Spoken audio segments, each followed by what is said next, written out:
Welcome back. Today we're going to be talking about the converse theorems of parallel lines. Our essential question for today is which of the theorems involving parallel lines cut by transversal is the converse true? So let's recall some of the things that we've learned. We know that corresponding angles, if two parallel lines are cut by transversal, the resulting corresponding angles are congruent or equal. We also know that, I'm working on it.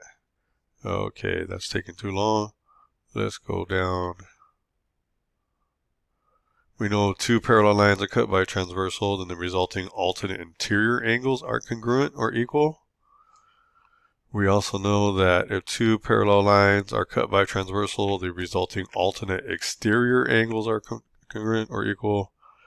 And lastly, we know that if two parallel lines are cut by transversal, the resulting consecutive interior angles are supplementary or they add up to be 180. Today we're going to learn something along the same lines but a little different. Today, the converse is true, or the reverse, or I'm going to say reverse. So we're going to be looking at the corresponding angles converse.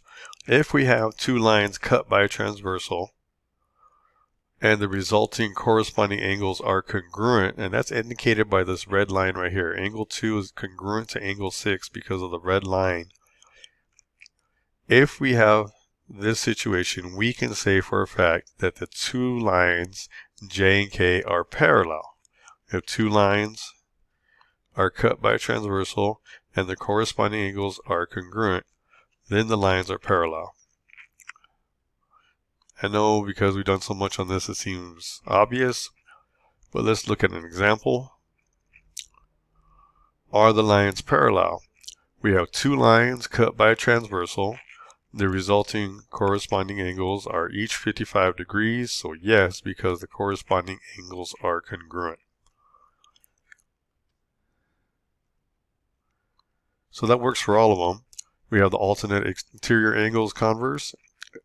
This is saying if two lines are cut by transversal and the alternate interior angles are congruent, then the lines are parallel. And so we have two lines, J and K. They are not indicated that they're parallel because there's no arrows inside the line, so we don't know that yet. But we do know that angle 4 is congruent to angle 5 because of the red lines, and these are alternate interior angles, and because the alternate interior angles are congruent, we now can say that the two lines are parallel. So let's look at this. Are these two lines parallel? Well, we have two lines cut by a transversal, but the alternate interior angles, one is 65 degrees, the other is 95 degrees. So the answer is no, because the alternate interior angles are not congruent. We have the alternate exterior angles converse. Same thing, we have two lines cut by a transversal. We know that angle 1 is congruent to angle 8 by the red lines. We now know that these two are alternate exterior angles, and because they are congruent, we can say that the two lines are parallel. If two lines are cut by transversal and the resulting alternate interior angles are congruent, then the lines are parallel.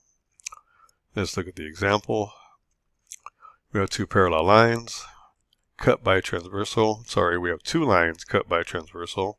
We want to know, are they parallel? Well, we know that the alternate exterior angles are congruent, so yes, because the resulting alternate exterior angles are congruent. And then lastly, we have our consecutive interior angles converse. Two lines cut by transversal, and if we know that angle 3 and angle 5 are supplementary or add up to 180, then the two lines have to be parallel. If two lines are cut by transversal and the resulting consecutive interior angles are supplementary or add up to 180, then the resulting two lines are parallel. Are the two lines parallel?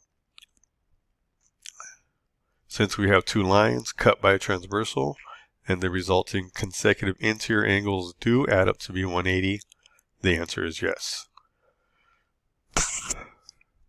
Do not forget to do your summary and get your assignment from the front.